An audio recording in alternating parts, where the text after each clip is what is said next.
Number 2, perception of uniqueness. Identify your strengths and know what they are so you can play to them. And this leads to number 2 in your playbook. You must create a perception of uniqueness. Now, what do I mean by that? I mean, you do not want to be a face in the crowd. You don't want to be a robot. You do not want to be an interchangeable person in a relationship.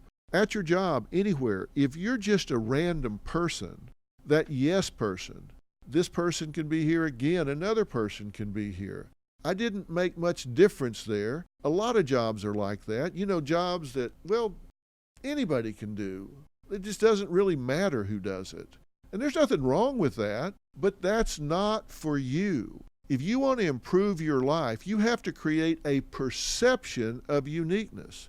And I'm saying perception of uniqueness because it doesn't do any good to be unique if people don't perceive that you're unique. You've got to make sure they recognize your uniqueness. You may have some unique skill, but if nobody knows it but you, what good is it?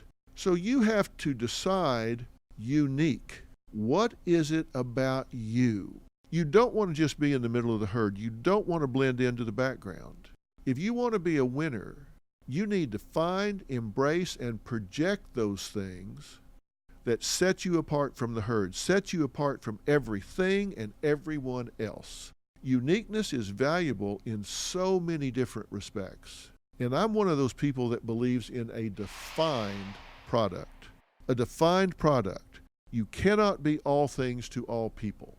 I think you have to be a defined product. People need to know what they get when they get you. I have subscribed to this philosophy my entire life, including right now.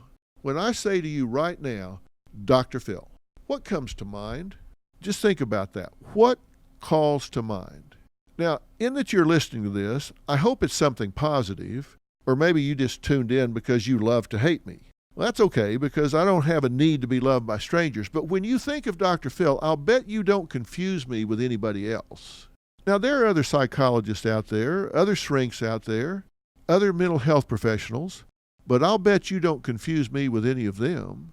And I'll guarantee you, there are psychologists in America that have forgotten more psychology than I'll ever know. But they forgot about learning how to communicate it. I've got some of them on my advisory board because I'll call them up. It will be something really complex or whatever, and I think, okay, I want to make sure that I've got this right. I want to make sure I've got the cutting edge information.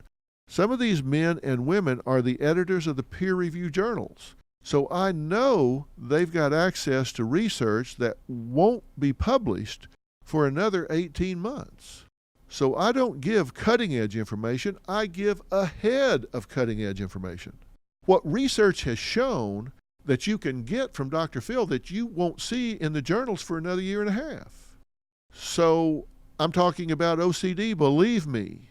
I've got up-to-the-minute information because I talk to people that know more about it than I do.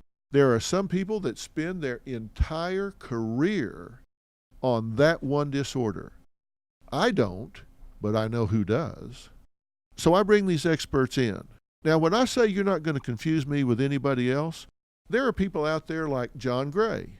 John Gray wrote Men Are From Mars and Women Are From Venus, or whatever the title of it was. I know John, very nice guy, a lot of wisdom.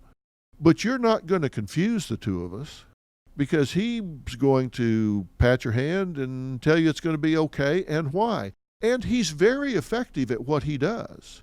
But we're very different. Very different. You're not going to confuse me with him or him with me.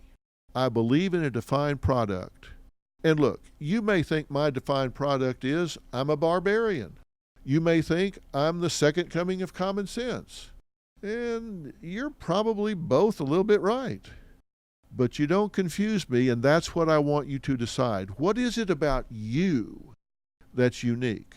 What is it about you that sets you apart from the rest of the herd?